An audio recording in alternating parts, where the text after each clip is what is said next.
శ్రీరామ్ గారు, గతంలో చూస్తే ఒక పి జనార్దన్ రెడ్డి గారు కాంగ్రెస్లో, ఒక వైఎస్ రాజశేఖర రెడ్డి గారు, ఒక వంగవీటి మోహన్ రంగ గారు, వీళ్ళందరూ ప్రతిపక్షంలో ఉండి ఆ రోజు అధికార పక్షాన్ని మీద పెద్ద ఎత్తున పోరాటం చేసి రాష్ట్ర స్థాయి నాయకులుగా ఎదిగారు, ఎమ్మెల్యేలుగా ఉండి. మరి అలాంటి అవకాశాన్ని ఇప్పుడు ఈ 11 మందిలో జగన్ గారు మినహాయించి మిగతా వాళ్ళందరూ కోల్పోతున్నట్టే కదా సార్? 100% కోల్పోయినట్టే. అసలు వీళ్ళు మర్చిపోతారండి, రాబోయే రోజుల్లో మర్చిపోతారు. మీరు పలానా ఎమ్మెల్యే ఎవరు గెలిచారు, ఏ నియోజకవర్గంలో గెలిచారు అంటే తడుముకోవాల్సిన పరిస్థితి కదా వీళ్ళు. ఎందుకంటే ఎప్పుడు వీళ్ళు పేపర్లో కనపడరు, ఎప్పుడు టీవీలో కనపడరు. ఏదో చంద్రశేఖర్ లాంటి వాళ్ళు ఏదో వచ్చి టీవీలో డిబేట్లో మాట్లాడతారు కాబట్టి ఆ మొహం తెలుసు. మిగతా వాళ్ళకి అది కూడా లేదు. అవును, అసెంబ్లీలో మాట్లాడితే పలానా ఆయన పలానాది మాట్లాడాడని వస్తుంది, అది కూడా లేదు. వీళ్ళేమో ఏసీ కార్లలో నల్ల ఫిల్మ్ కట్టుకుని తిరుగుతుంటారు. రోడ్డు మీద వెళ్ళేటప్పుడు కూడా చూసే అవకాశం లేదు. అంటే ఎప్పుడో వీళ్ళు పోటీ చేసినప్పుడు వీళ్ళ మొహాలు చూడడం, గోడల మీద పోస్టర్ల మీద చూడడం తప్ప మళ్ళీ వీళ్ళని గుర్తుపెట్టే అవకాశం ఉండదు. రేపొద్దున ఇలాంటి వాళ్ళు మళ్ళీ పోటీ చేస్తే గెలిచే అవకాశం కూడా ఉండదు. ఈ ఒక్కసారే వీళ్ళు అవకాశం, రెండోసారి ఇలా వెళ్ళలేదు కాబట్టి ఎట్టి పరిస్థితుల్లో వీళ్ళందరినీ ఓడిస్తారు, ప్రజలు ఓడిస్తారు. సో వన్ టైం అవకాశం వీళ్ళకి. ఆ వన్ టైం అవకాశంలో కూడా అసెంబ్లీలో కనపడరు.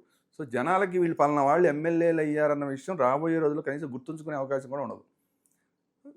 ఎందుకు అలాంటి పరిస్థితి తెచ్చుకోవడం? పాపం వాళ్ళేమో తాతాలా ఆడిపోతున్నారు, వెళ్ళాలి అసెంబ్లీకి వెళ్ళాలి, ఆయనేమో వెళ్ళనివాడు.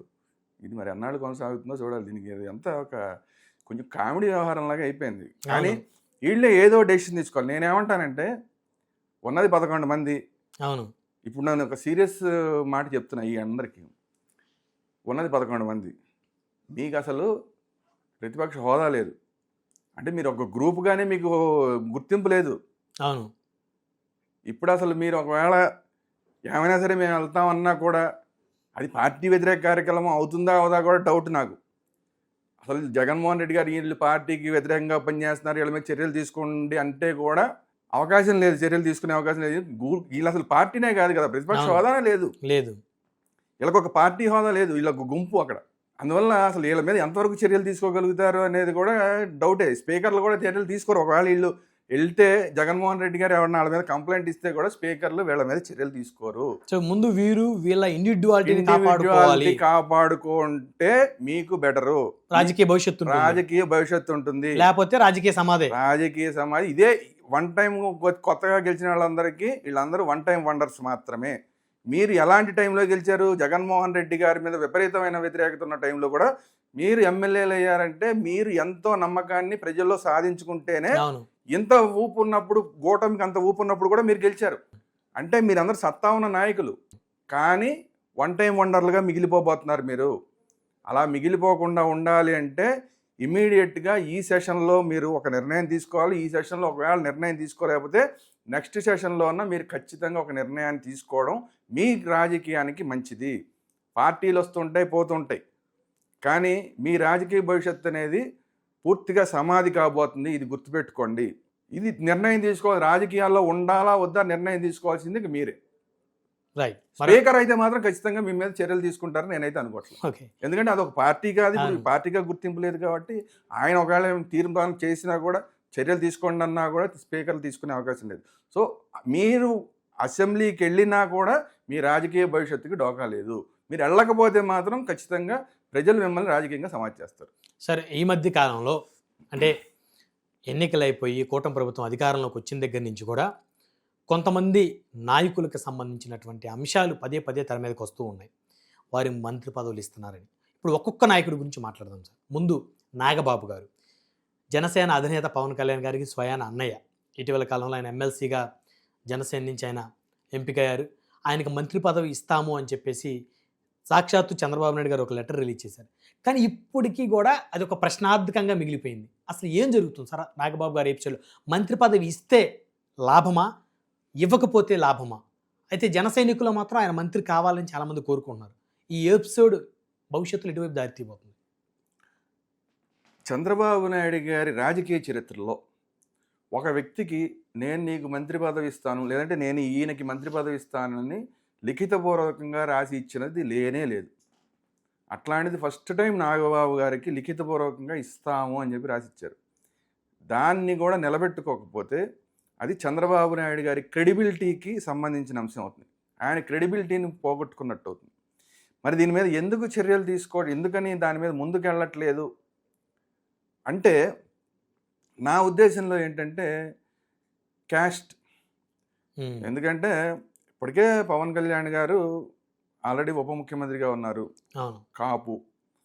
తర్వాత కందుల దుర్గేష్ గారు కాపు. మొన్న ముగ్గురులో 2 కాపు. ఇప్పుడు ఈయన కూడా మంత్రి అయితే 3 కాపు అవుతారు. అది ఈ కాపు కాంబినేషన్ ఏమైనా సెట్ కావట్లేదా? అసలే మామూలుగానే ఇది కాపుల పార్టీ అని చెప్పి కొంత ప్రచారం జరిగిన మాట వాస్తవం. అందులో నిజమెంత అబద్ధం ఎంత అనేది పక్కన పెడితే ఈ మన జనసేన మీద మాత్రం ఈ ప్రచారం జరిగిన మాట వాస్తవం. దానికి ఇంకా ఇది యాడ్ అవుతుందా? ఇది ఒక పార్టీ, ఒక కాపు ముద్ర ఏమైనా పూర్తి స్థాయిలో పడుతుందని అసలు పవన్ కళ్యాణ్ గారే ఏమన్నా ఆగుతున్నారా? ఒక పాయింట్. రెండోది, చంద్రబాబు నాయుడు గారి వైపు నుంచి ఆలోచిస్తే చంద్రబాబు నాయుడు గారు ఏమన్నా మనం మాట్లాడే అవకాశం లేదు, కానీ ఈయన సమర్థతను ఏమైనా శంకిస్తున్నారా ఏంటి? నాగబాబు గారి సమర్థతను ఏమైనా శంకిస్తున్నారు? ఎందుకు మీరు రాసిచ్చారు, మీరు రాసిచ్చిన తర్వాత ఇంతకాలం ఎందుకు లేట్ చేస్తున్నారు? రాసికుండా ఉండాల్సింది కదా సార్. రాసికుండా ఉండాల్సింది, డిస్కషన్ లేదు, మీరు నేను మాట్లాడుకోం కదా. అవును, రాసిచ్చిన తర్వాత మీరు 100% చెయ్యాలి. చెయ్యట్లేదు, లేట్ చేస్తున్నారంటే మీ మీద ఏం అనుమానాలు వస్తాయి? ఎందుకని ఇవ్వట్లేదు అనుకుంటారు? ఆయన చిరంజీవి గారికి తమ్ముడు, ఆల్రెడీ స్వయాన ఉప ముఖ్యమంత్రి గారికి అన్నగారు, ఎమ్మెల్యే సీటు త్యాగం చేశాడు, రాజ్యసభ అన్నారు, అది త్యాగం అన్నారు, ఎంపీకి అక్కడ ఇల్లు కూడా తీసుకున్నాడు, అనకాపల్లి ఇల్లు కూడా తీసుకున్నాడు, అది కూడా మళ్ళీ రెంట్ కట్టి మళ్ళీ ఖాళీ చేసి వచ్చాడు. ఇన్ని చేసిన ఆయనకి రాజకీయంగా ఇంత త్యాగం చేసి మళ్ళీ పార్టీ కోసం చాలా కష్టపడి పవన్ కళ్యాణ్ గారి కన్నా ఎక్కువ తిరిగారు. ఆయన బయటికి కనబడకపోవచ్చు, బయటికి మనం చూపించేది పవన్ కళ్యాణ్ గారిని చూపిస్తుండొచ్చు మీడియాలో, కానీ ఆయన తిరిగిందంతా ఇంటర్నల్ గా తిరిగిందంతా ఆయనే కదా, పార్టీ కోసం తిరిగారు కదా. సో అలాంటి వ్యక్తికి మీరు రాజకీయ అవగాహన లేదని ఏమన్నా మీరు ఆగుతున్నారా, లేదా ఆయనకి ఇస్తే ఏమన్నా కాంట్రవర్సీ అవుతుందని ఆగుతున్నారా, ఏం ఆగుతున్నారన్న సందేహాలు వస్తాయి. ఇప్పుడు చంద్రబాబు నాయుడు గారు లేట్ చేసిన కొద్దీ చంద్రబాబు నాయుడు గారి మీద సందేహాలు వస్తాయి. సో వీటన్నిటి మధ్య కూడా ఇప్పుడు సమస్య ఏంటంటే జనసేనలో అసంతృప్తి పెరుగుతుంది. మా నాగబాబు గారికి ఇస్తానని చెప్పి కూడా ఇవ్వరా, ఇంతకాలం నుంచి ఇవ్వరా, ఇలా పెండింగ్లో పెడతారా మీరు? అంటే ఇక్కడ కొన్ని అంశాలు డిస్కషన్కి ఏమొస్తున్నాయంటే సార్, చంద్రబాబు గారు ఇవ్వటం లేదా, పవన్ కళ్యాణ్ గారు వద్దంటున్నారా, నాగబాబు గారికి ఇష్టం లేదా, అనేక రకాలైన ప్రశ్నలు ఉత్పన్నమవుతుంది. నాగబాబు గారికి ఎందుకు ఇష్టం లేకుండా ఉంటుంది? లడ్డు కావాలని ఆయన అంటే వద్దని ఎవరంటారు? ఎవరన్నారు కదా. అది కూడా సమాజానికి సేవ చేసే అవకాశం. ఆయన పార్టీలోకి వచ్చారంటే ఆయన చారిటీ కోసం వచ్చారా? రాజకీయ పార్టీలోకి ఆయన వచ్చి పనిచేస్తున్నారంటే అక్కడ ప్రజల పార్టీ ద్వారా ప్రజలకు సేవ చేసే అవకాశం. అదే ఇప్పుడు ఎమ్మెల్సీకి ఎందుకు వచ్చారు? ఆయన పార్టీలోనే ఉండొచ్చుగా. ఎమ్మెల్సీ ద్వారా ఇంకొంచెం పదవి ఉంటే కనుక ఇంకా మనం ఎక్కువ స్థాయిలో చేయొచ్చు. ఇప్పుడు మంత్రిగా అయితే రాష్ట్ర స్థాయిలో ఆయన ఎఫెక్ట్ ఉంటుంది. రాష్ట్ర స్థాయిలో ఆయనకి ఇచ్చిన ఏ శాఖనైతే ఇచ్చారో ఆ శాఖ ద్వారా అనేక సమస్యల పరిష్కారం చేయొచ్చు. దాన్ని వద్దని ఎవరంటారు? వచ్చిందే దానికోసం. సో వద్దనే అవకాశం అయితే లేదు, వద్దనే అవకాశం లేదు. ఇందులో ఉన్న ఒకటే ఏంటంటే పవన్ కళ్యాణ్ గారే కొంచెం ఆగుదామంటున్నారా, లేదంటే చంద్రబాబు నాయుడు గారు లేట్ చేస్తున్నారా?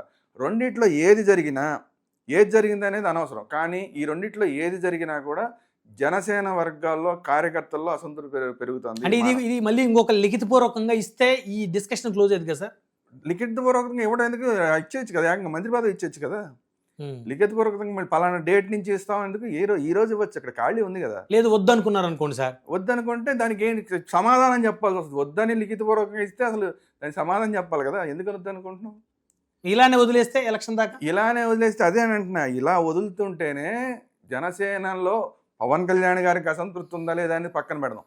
అవును, కానీ కార్యకర్తల్లో ఖచ్చితంగా అసంతృప్తి వస్తుంది.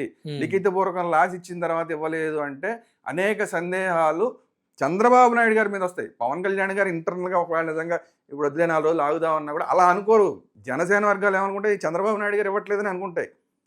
సో దీనివల్ల నష్టం ఎవరికి? చంద్రబాబు గారికి. మళ్ళీ ఓట్లు అప్పుడు జనసేన ఓటు టీడీపీకి ట్రాన్స్ఫర్ అయ్యే పరిస్థితి ఉండదు. అదే అంటున్నా. ఇప్పుడు మీరు రాసి ఇచ్చిన తర్వాత కూడా ఇవ్వకపోతే ఈ 5 ఏళ్ల కాలం కూడా ఇలాగే గడిపేస్తే ఏదో క్లారిటీ ఇవ్వాలి. ఇద్దరు కూర్చొని, పవన్ కళ్యాణ్ గారు చంద్రబాబు గారు కూర్చొని మేమే నిర్ణయం తీసుకున్నాం, నాగబాబు గారు కూడా చెప్పాము, ఆయన కూడా దీన్ని యాక్సెప్ట్ చేశారు. సో కాబట్టి ఎవరో కూడా దీని గురించి పెద్దగా డిస్కషన్స్ చేయొద్దు సో అని ఒక క్లారిటీ అనేది ఉండాలి కదా. ఎందుకంటే మీరు రాసి ఇచ్చారు కాబట్టి, రాసి ఇవ్వకపోతే ఇది ఎవరికి లేదు. అవును. సో రాసి ఇచ్చారు కాబట్టి ఖచ్చితంగా క్లారిటీ అనేది సమాజానికి ఇవ్వాలి. మామూలు జనసేన వర్గాలకు కూడా కాదు, మామూలు బయట కూడా అందరూ మాట్లాడుకుంటారు. సో ఇప్పుడు వైసీపీ ఏం దుష్ప్రచారం చేస్తుంది చూసారా, నాగబాబు గారిని ఆపుతున్నాడు చంద్రబాబు గారు, పవన్ కళ్యాణ్ గారు మాట అంటే చంద్రబాబు గారికి లెక్కలేదు, సో అనగదొక్కేస్తారని చెప్పేసి వాళ్ళ ప్రచారానికి వీళ్ళు ఖచ్చితంగా ఊతం అవుతుంది కదా. అవుతుంది. అప్పుడు అది కూడా నష్టం ఎవరికి జరుగుతుంది? చంద్రబాబు నాయుడు గారికే జరుగుతుంది. అంటే వాళ్ళకి అవకాశం ఇస్తున్నారు, మధ్యన విభేదాలకి కారణం అవుతుంది. అవకాశాన్ని వీళ్ళే ఇస్తున్నారు. అందుకే క్లారిటీ ఇవ్వాలి. క్లారిటీ ఇవ్వడం చాలా అవసరం, ఎందుకంటే లిఖితపూర్వకంగా రాసి ఇచ్చారు కాబట్టి. అయితే ఏంటంటే ఒకటి పలానా డేట్ నుంచి ఇస్తామని ఇవ్వలేదు.